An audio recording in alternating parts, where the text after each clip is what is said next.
Hey everyone, it's Rob B here with Rob D, and you are listening to the Property Podcast, The Budget. Dun dun dun. In this episode, we do not hold back. We absolutely give you the raw truth on how we feel about this budget. And as property investors, understanding what it means not just for the property market, but the UK as a whole is so important. It's a great episode.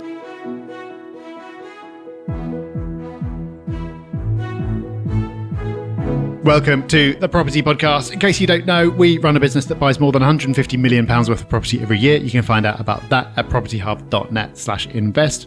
So we've always got a particularly close eye on what's going on in the economy that could affect property investors, and particularly around huge events like this budget.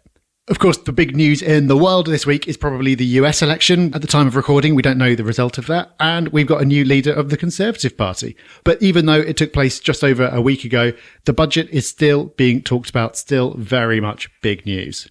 In the papers and in the kind of groups that I'm a part of, still lots of conversations going on as people digest some of the measures in the budget, and loads of conversation happening about it among property investors. We've had lots and lots of different messages about it. And Rob, as you abandoned me last week and left me to go through the budget on my own, thought we were having a broader and more detailed conversation about the budget, because it is going to have significant impact in property, yes, but beyond property as well. Well, I'm just glad I'm allowed back on, Rob, and you didn't lock the podcast doors while I was away, so I'm very pleased to be discussing this with you this week. Am I pleased about the budget? We'll see. Let's start where we have to start, because we are the Property Podcast, and let's dig into property. But I think we can bring a really interesting perspective to the budget, because, of course, we are huge property guys, property investors, we have a property business, but we have a business as well. So we're business owners, and it's no secret, we love economics. That's a big passion point of ours. So looking at it from an overall point of view as well, I think we can bring some unique perspectives to this that others may have not done yet. But let's start with property, because it was a big surprise to see stamp duty go up by 2%. And Rob, we were messaging while the budget was happening live, and we were saying, yeah, this is going great. And then the stamp duty thing happened. It was like, oh, okay, didn't expect that. Not as great as I thought it was going to be. But now a week on, I'm feeling okay with it. I'm not delighted that I've got more tax to pay. Far from it. That's ridiculous. I know I'm a positive guy. Who wants to pay more? Nobody. But has it ruined or ended property investment forever? No, it clearly hasn't. So as a reminder for those who may have missed it, stamp duty was an additional 3% for property investors already. That's increased by another 2%. So there's a 5% additional charge for property investors when it comes to stamp duty. So wherever it is, plus 5%. Rob, I thought you did a great job last week because you hadn't had a lot of time to digest what had happened. You were recording it hours after the budget had gone out. But I do believe what you said is true, that there'll just be a readjustment, and a very quick readjustment as well, because we'll come on to capital gains, but I think people are so worried about capital gains and so fearful about what that was going to be, that while no one's going to welcome an increase in stamp duty, I don't think no one's going to go to bed crying either. Yeah, I think you need to put aside transactions that are in process at the moment. So if you suddenly have to find some extra money, I know some people who exchanged that day to try to get in ahead of it. Obviously, people who are very close to being able to exchange already. I'm sure the budget was not popular among conveyancers because they would have had a late night. But if you didn't manage to exchange and you're going to suddenly be paying more than you thought you would, that is super annoying. But going beyond that and just looking at what it's going to be like in the future, I try and draw a line between the practical and the philosophical. So philosophically, is it good for the housing market? Is it aligned with the goal of building more homes? Is it fair with whatever fairness is? All that kind of stuff? No, I don't think so. But practically, is it going to make a big difference? Well, if you work it out on a £250,000 purchase, which is kind of normal, the sort of typical level that we tend to see among our investors, then it amounts to an extra £5,000. You obviously don't want to be paying the extra £5,000. You can be grumpy about it. But over a 10-year investment, 10 years of receiving rental income, 10 years of capital growth, 10 years of your mortgage losing value in real terms, is it going to make any difference? It's hard to see how it will. And so while I have heard from the odd person who said, that's it for me now, I'm not buying any more, when you dig into it, those are people who've got a decent sized portfolio already, and they were probably going to stop anyway. And this is just the final straw for them. For anyone who appreciates property as an investment for all the reasons that we've talked about on this podcast over the years, I don't see this, practically speaking, making a big difference. Let's play out a scenario, Rob, where it does make a difference. And in this scenario, let's say that there are less investors come into the market. So there may be people who exit the market, which happens every year. If it means that there's a fall in the amount of rental stock over the next few years because of this tax, then what you have is a boost in your rental return because it's supply and demand. Because if there is less to rent on the market, prices go up. We've seen that already over the last few years, and it has settled down more recently. But if suddenly this puts a proportion of people off, it's not going to put everyone off, but let's just say there's 10% less transactions than there would have been because of this increase, then that's 10% less rental stock than there would have been. Then suddenly that makes a meaningful difference over time, especially when it starts to compound year on year. And that means your rents go up. But if rents go up, that means the returns on paper increase as well.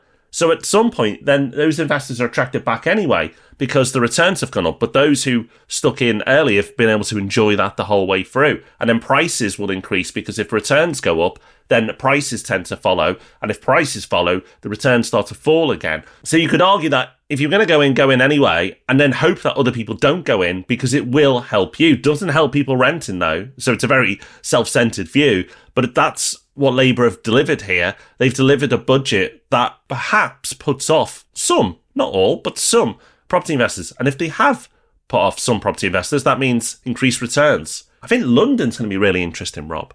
London as a property market and as a rental market, because not a lot of people have been investing in London, certainly not in my network. Of course, it always happens. There are people who buy property in London and some people will do it as a buy-to-let, but the numbers work so much better elsewhere right now. And London has been improving, and we've mentioned a few times on a podcast we've been watching it, but that 2% increase in stamp duty in London, that hits a bit harder, because as you said, on £250,000, it's manageable. But if you're buying a property of £600,000, £700,000, which might very well be the case in London, then it's a lot more painful, that 2% increase. And the numbers might be then harder to make work. And if all that plays out, well, that's even less rental stock for London, which means rentals in London could skyrocket. Now, Rob, I'm not saying this would happen. These are just scenarios that could play out. But I think it's interesting to think just beyond the immediate 2% and what that means and how this actually could impact the market further down the line. I agree. And the great thing about this is you can speculate away because you'll never be able to run the alternative. So if rents do go up, you'll never know which proportion of it was due to this stamp duty change and what was going to happen anyway for other reasons. But I do agree. And on the London point in particular, funnily enough, I was running some numbers on potential investments in London over the weekend, just out of interest. I'm thinking, actually, like, because rents have gone up and prices haven't done for a long time, the yields on this are looking a lot better than I thought they would. But then, like you say, when you put the stamp duty on, 5% on a £600,000 purchase, that's 30 grand. That is a big tax hit. So, of course, London does end up being hit hardest. And I do think that a potential effect of this, although again, we'll never know causality, is that less ends up getting built. Because one of the more perplexing claims in the budget was that by increasing stamp duty, it's going to support, I think it's 130,000 extra owner-occupier transactions. I don't see the link there. I'd love to know the logic. It seems like they're implying that investors are outbidding owner-occupiers, and if investors are put off, then those homes will go to owner-occupiers instead. I'm not convinced that's the case. I think more likely, if there is a meaningful chunk of investors who are put off, then developers who might have been planning to sell some of their stock to owner-occupiers and some to investors might scale back their building plans because they won't be able to sell as much without affecting pricing. And I don't think that affects the big national house builders who have to build anyway because that's what they do, but at a smaller level, potentially it could. And I think this is what's really interesting about this budget, Rob, and it's not going to be the first time we talk about this, but I can see why the majority of things in the budget have been done for the short term. And I think for the short term, the majority of the things the Labour governments have done, they can get away with in terms of the pain that they'll introduce to the markets, not just the property market, but all markets. And we will talk more generally soon. But it's this, I wouldn't even call it longer term thinking, mid-term thinking about what will be the impacts of these things further down the line. And I think it's really interesting that, yes, stamp duty up 2%. Oh, we might make a bit more money in the short term. You might. But the consequences could be less rental stock. And if there's less rental stock, that means higher rents. It could be less homes being built. It could be the London property market in particular being really interesting from a rental growth and a price growth point of view, because if less is being built and less is coming to the rental market, that becomes really interesting as well. All these things going to play out or potentially play out that aren't beneficial overall. Yes, as property investors, we might enjoy it when rents go up and we might enjoy it when prices go up. But you want it to be done not because of a tax increase. You want it to be done because the market is moving it that way. And you want it to be done at a sensible level. But will this cause certain markets to push higher than they would have? Possibly. Like you said, Rob, we can never say, oh, well, this was definitely because of the budget. And if these things do play out, the Labour government will absolutely say, this is not because of the budget. But you can see how this causation could take place because of what's been done. It's short-term, fine. It's medium-term, questionable. And the funny thing about the stamp duty thing, it doesn't even raise much money. If you look at it, in 5 years' time, when it's projected to raise the most, it raises £310 million a year, which might sound like a lot because 310 million is a lot of money, but in the overall scheme of the public finances, it is nothing. The national insurance thing, which is the main point in the budget, raises 21 billion. So you're really not getting much in return for the potential negative effects on the market. And to put that into perspective, Euston Station, just a train station, not the HS2 line, Euston Station, just to rebuild it, and let's face it, it does need rebuilding, it's blooming awful, that's expected to cost 4.8 billion to accommodate HS2. Now, I'm not saying that shouldn't happen, because it is awful. What's awful is how are they building it for that much, and it's that expensive. So the stamp duty costs over the next few years are going to raise 10% of Euston. When you look at it that way, it's like, why cause all that pain and grief and all these potential consequences that we talked about for 10% of a train station? Yeah, well, I'll chip in for Euston because that needs doing. It's so bad. But maybe we'll come later to why they've done some of the things that they have done, because I feel like I've got the beginnings of an answer at least. But before we get there, maybe we should talk about capital gains tax, because this is a weird one, right? Everyone thought capital gains tax was going to go up. Everyone was panicking about it, thought it could go to 40%. In the end, capital gains tax did go up, but not that far. The top rate has gone up from 18% to 24%, but not for property. Property was there already. Everything has come up to match property. So, Rob, punishing property investors is always popular and money needs to be found. Why were we left alone when it comes to capital gains tax, and how do you feel about that? I mean, I feel good in general because I'd rather pay less tax than more. I was surprised. I think most of us were surprised that capital gains tax across the board, not just for property investors, but across the board, was as gentle as it was. As you say, no change for property investors, but only a modest change for everyone else. I've not really seen people really complaining or upset over the modest increases that took place. And I think that's because, and Rob, we were talking off air before we started recording, Labour did such a great job of scaring everyone so much and making people feel that this budget was going to be so horrific that when we got a bit of a bloody nose, it was much better than the beating we were expecting. So we think, oh, that wasn't so bad. Like, great. Only the highest tax burden we've ever had in the history of the UK in terms of a percentage of GDP.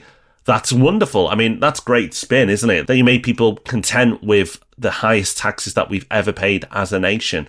But that's where we're at, and that spin seems to have worked, maybe in the short term. Again, we'll see how people feel moving forward, and can Labour carry goodwill with the UK population after this budget moving forward when people start to see the impacts and see how the economy plays out. But sentiment, certainly in the business communities and the property communities that we're part of, Rob, seems to be like, well, it was bad, but we thought it was going to be worse. That's right. And I assume that the reason that capital gains tax on the whole didn't go up by as much as had been rumoured, and capital gains tax on property didn't go up at all, is that people hate paying capital gains tax, like really hate it.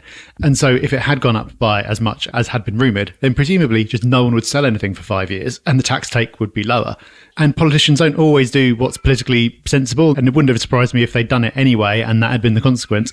But in the end, they didn't. And for property in particular, if the rate had gone up significantly, I would have seen a lot of people deciding to just stick it out for another few years and hoping that someone would come in and move the rate down again. So I think actually leaving it where it was for property was a good move in terms of what they're trying to achieve. I would have thought they'd be tempted to put it up a little bit just as a kind of a signal. But the fact that they didn't, I think, was actually a good move. We'll wrap all this up on property investment and what this could mean for the market at the end of the pod. But let's just quickly touch on some of the other big areas of the budget now.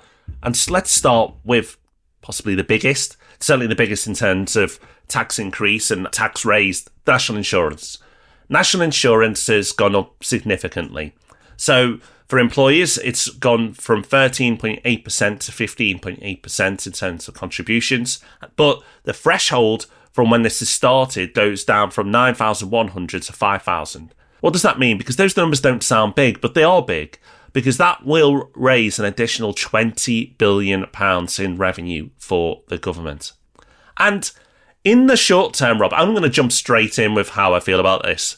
In the short term, again, I don't think it's smart, but I think they can get away with it, the government. I think they can get away with it because we are close to full employment. Yes, there will be some people out of work and in between jobs, but when you look at the employment numbers, like they have been for many years now, they are strong. There's strong employment numbers out there. So in a strong employment market, when most people are in work, putting this increase in place, you can get away with. And in the short term, I absolutely think the Labour government will get away with this. Where I think it becomes really interesting is what happens medium to long term. And I'll tell you why. As business owners, you are problem solvers. That's why you're in business, because you see a problem and you want to fix it. But also, what you tend to be good at as business owners is looking at a pain point, and this is now a pain point, and you go, okay, how can I fix that problem? Well, you fix that problem by going, I'll offshore work, or I'll get computers or AI to do some of it for me. Now, that isn't going to happen overnight, but it has planted the seed to business owners and some massive business owners, multinationals, to say, is the UK the best place still to hire right now? There are loads of plus points, great education, all the rest of it, but is it still the best? This change for me has made businesses at least think about it. That seed has been planted. And if just employment falls a little, then the taxes raised by national insurance immediately disappear. Because it's not just you get less national insurance, but you also then get less income tax. And income tax, because there are less jobs out there, and income tax is the biggest generator of taxes in the UK. So you want people to be employed and you want people to have good jobs. But if somebody can go and hire in Eastern Europe or in Africa or elsewhere around the globe, which they can very easily these days, for a fraction of the cost anyway in terms of wages and a fraction of the cost in taxes, why would you not at least consider it? I'm not saying that in the short term the job market's going to crash. As I've said, I think the government can get away with it. I think it's short term, doable, medium, long term, borderline reckless. Well, I agree with that. And let's project it a little bit further again, because the reason for putting up employers' national insurance was that money had to come from somewhere. And in their manifesto, they committed to not raising income tax, national insurance, which turned out to be spun to mean individuals' national insurance, and VAT. And if you put those together, they make up the lion's share of the government's tax revenue, going from memory, but I'm pretty sure it's more than 60%. And in a round of interviews after the budget, Rachel Reeves was saying this is not a budget we want to repeat and reinforcing that commitment not to raise those taxes. But the trouble is they will need more money. They'll have to come back for more, unless by some miracle the not much that was in the budget manages to spark a productivity revolution out of nowhere. They'll need to come back for more. And as we've seen, there aren't many places they can get it from without increasing those big taxes, which means surely the employer contributions will have to go up again at some point. And even if this isn't the point at which employers start looking overseas, looking to automation, looking at whatever, there will come a point at which it just doesn't make sense anymore. And for me, this is the big issue with the whole thing. The tax take is already at an all-time high. How much higher can it go? This budget had a load more tax in it. It also had a load more borrowing in it. And I don't really see what we're getting for that. It doesn't seem like there's going to be any real improvements to anything. But I also don't think this is the end of it. So I agree with you about the damaging effects, but there kind of has to be more damage to come in the future. I don't see how there's any other way. So what is the other way? That's a great question, Rob, and it's a great thing to ponder. And I'm not suggesting I've got all the answers, but I do have thoughts and a bit of a shock opinions on this. And let's make it very, very clear. Sounding like a politician about to talk about politicians. You're about to be very unclear, aren't you? Yeah. I want to be very clear and say that this is not us being political. We are not trying to bash Labour. They've inherited a mess. It wasn't like they've created the mess. And that's not a bash at the Tories either, because they had difficult circumstances to deal with.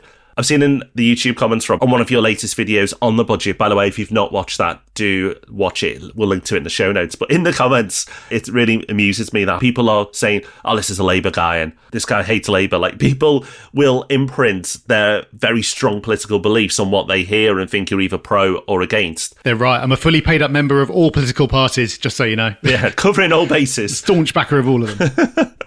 So I love that, Rob. Pay them all so you offend nobody. I do the opposite. I pay none of them so I offend nobody. So we are not political, but there could be a different way. And I've got two suggestions. One, the Labour government actually said they were going to deliver, and I believe they failed to. And the second is a completely different way of looking at this altogether. So the first one is investment. You possibly could invest your way out of this. So you take money, serious amounts of money, and you put it into massive infrastructure projects that are going to make a meaningful difference to this country. And not only do you do those infrastructure projects, but you do them well. So HS2, in principle, an incredible infrastructure project, absolutely needed. I don't think that's questionable. What's absolutely questionable is how it's been managed and the costs involved. And I think we're pop committed now. And I actually think what's being delivered is not going to be what's needed. That's a whole different podcast. However, that type of level of ambition, that level of infrastructure project, but not just one, many infrastructure projects like that. And if you put money into those infrastructure projects and partner with the private sector, which probably will make it more efficient than the government just running it, and that's where costs tend to spiral, at least history tells us, then that is potentially a way to get out of this mess that we're in. Now, the Labour government told us, leading up to the budget, that's what we're going to get. And there is some investment, but for me, it's no more than what we've had before. It's not going to make any difference on a meaningful level, and it's hugely disappointing. I could live with what's been done, and I could accept with what's been done if it had been paired with some real ambition, which we were promised. But there is no ambition with this budget. There is no ambition at all. It seems an exercise in managing the downside, which I get, but that should be the lowest bar that we try to leap over. We should be trying to be more ambitious as a nation. And I was hoping that a new government would have the bravery to go out and say, we've got the backing of the country right now, enough backing. We've got a big enough party that we can do ambitious things. But there was no ambition, Rob. Where was the big announcements around huge investment? It just wasn't. There was noise, but there wasn't anything meaningful. And for me, that was the most disappointing by a long way about this budget. Boringly, I completely agree. What it felt to me like it was the kind of budget you give. It's like your last budget before an election where you're desperately trying not to offend anyone. It's not a first budget. Because in your first budget, you've got 5 years, so you've got loads of time to do unpopular stuff, and everyone forgets about it by the time the next election comes around. I would have respected it more if they'd come out and done something bold that I completely disagreed with. Even if I thought, because of the way that I view economics or whatever, it was completely misguided and wouldn't work. If it was super bold, at least it's doing something. But to me, it just felt like more of the same. It's just fiddling around the edges. And what's that really going to achieve? And every year, the government needs to borrow a bit more.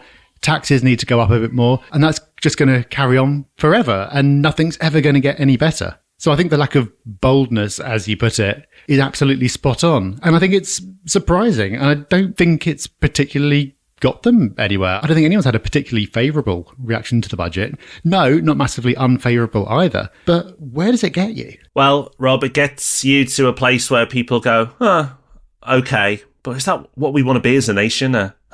Nation? Hopefully that sound helps you understand exactly how I feel and how I think a lot of people feel about how the country is heading right now. It's like a very, very slow, modest decline that you can't quite feel because it is just so slow. It's like a tap dripping, but before you know it, the bath is full.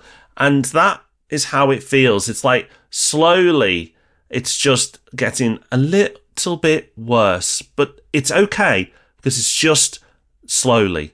And most people will accept a very, very slow decline. Voters will accept a very, very slow decline until it gets to a point where people go, wait a minute, this is unacceptable. And maybe then something bolder happens. I promise two things, Rob, and I'm going to give something a little bit bolder.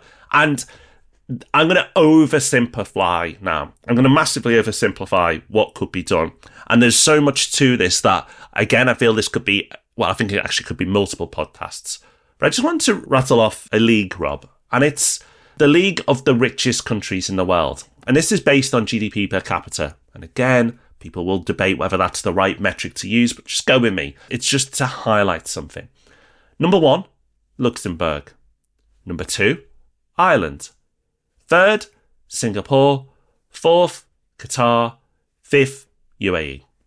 And if you go on from there, it's Switzerland, San Marino, and then eventually the one that most people thought would probably be number 1 if I'd asked you to think about who's number 1, United States. With the exception of the United States, what do Luxembourg, Ireland, Singapore, Qatar, UAE, Switzerland, San Marino all have in common? They all have low tax regimes. The wealthiest countries in the world have low tax regimes. Now you could say, well, that's not fair. They've been like that for a long time. That's how they've been able to get away with it. It's not true. Ireland was one of the poorest countries in Europe. Now it's one of the wealthiest, if you're judging it by GDP per capita. And I appreciate, like I've said, I'm simplifying a very complex situation. But low taxes could have been another way to go at this. And for those who are more tuned into this, you may already be thinking of, well, is that what Liz Truss tried? And she did, but not very well. I'd say the policies were bold, the delivery was horrific, and how it was tried to be delivered, and the markets reacted to that. But the bold ideas, coming back to your point before, Rob, you don't have to agree with her budget, and not a lot of people did. But what you can say is, well, there was some boldness there, a way of doing things different. Because at the moment, it's just same old, slow decline, slow decline. And for me, I can't see any other way out other than huge investment or an overhaul of our tax system. And I don't think we've got a government brave enough to do it. And I'm not sure we ever will. No, and it doesn't help that Liz Truss has become a punchline. It doesn't really make anyone feel inclined to do anything bold, does it? And I agree, the way she implemented it was very, very poor. So I'm not particularly making a case that she was hard done by, but it definitely doesn't make anyone feel more inclined to go and try to change the status quo, does it? And just to back up what you said about Ireland has a budget surplus of 8% of national income. And part of that surplus is because Apple pays so much tax there. They've paid a €14 billion tax bill. So despite having a low corporate tax regime, they're raking in a lot of tax. But as you said earlier, Rob, everyone projects their own political views on this. It doesn't really do us any favours to talk politics, because based on everything that we've said today, I'm sure some people will conclude that we are Labour apologists and some will conclude that we are rampant Tories. And in fact, I wouldn't say it's particularly either. But the point is, it is what it is. Let's move on from that. Where does that leave us? Where does that leave us as property investors? Because you could say, well, this country is going gradually downhill. You've just said it. Do I really want to be investing here? That's a fair question, Rob. But the answer, and we are the property podcast, so again, probably some bias, but the answer is yes, because the fundamentals are so strong.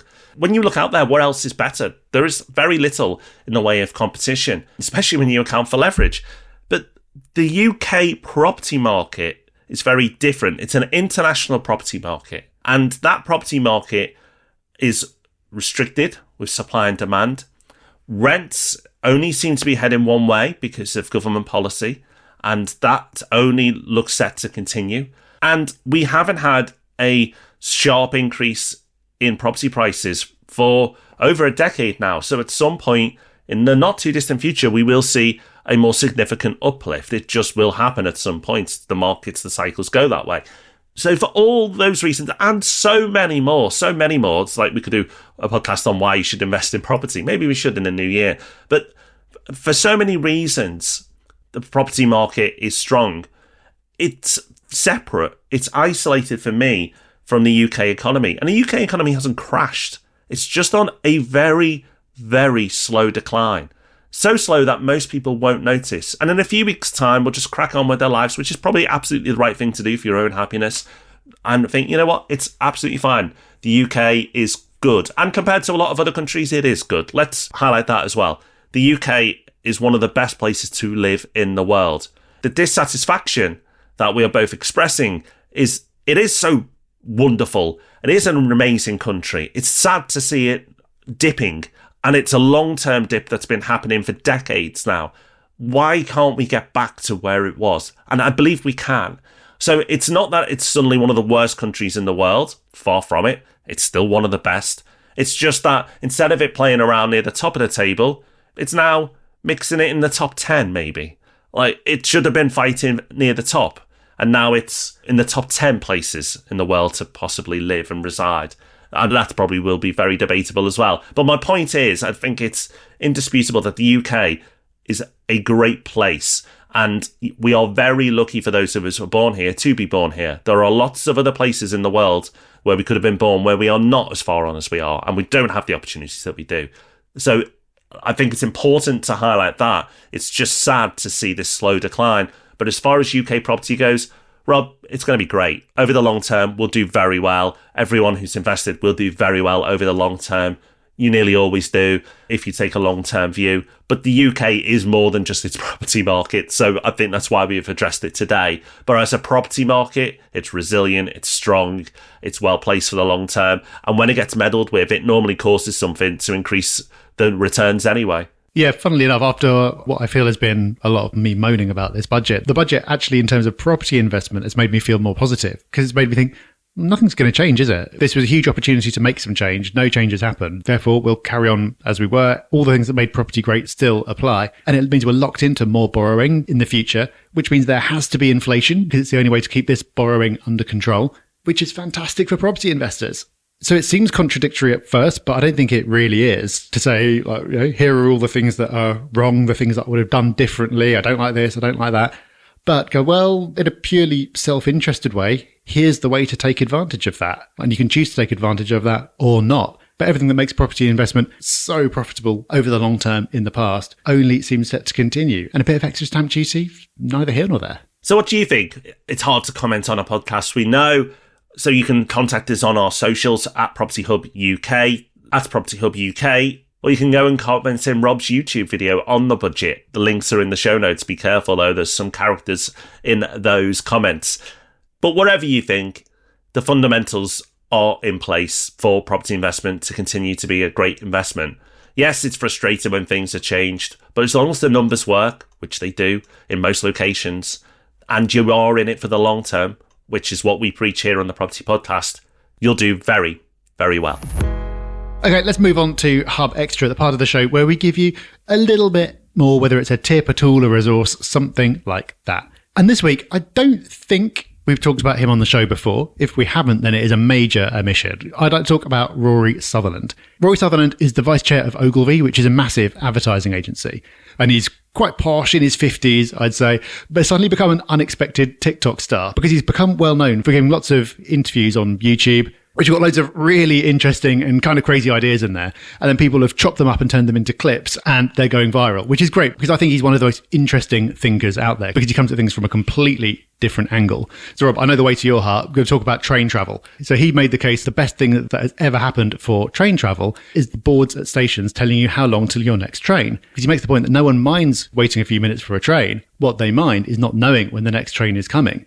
So you don't have to double the number of underground trains. You just have to have a little board telling you that the next one's 5 minutes away. And once you know that, you're more relaxed. He also talks about HS2. And you've talked about that as an important infrastructure project, which absolutely can be in terms of increasing capacity and things like that. But in terms of making journeys quicker between London and Birmingham, what he said is, why don't you just put reliable Wi-Fi on the trains you've already got? Then no one cares about getting there 20 minutes quicker. And he's just got so many counterintuitive observations like that about what people really value versus what marketers think they should value. So as Hub Extra, I'm going to drop links to his book, Alchemy, and to a couple of his YouTube interviews as well. Because I think he's such a fascinating thinker. And full disclosure, he's also said nice things about my next book. So there may be a reason that I'm particularly highly of him at the moment.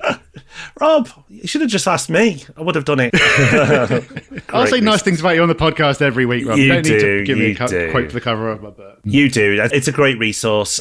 TikTok is a resource for me alone. It's one I've avoided, but I'm sure you can find him across all the other socials as well. So that's us done for another week. If we haven't alienated you with our talk of politics and the budget and what it means for the UK, well, join us next week for the market update. A big episode coming up. We've had the Tory election, we've had the US election, and we haven't brought you up to speed with what's happening with the property market right now as well. So much to dig into. It's going to be a great episode.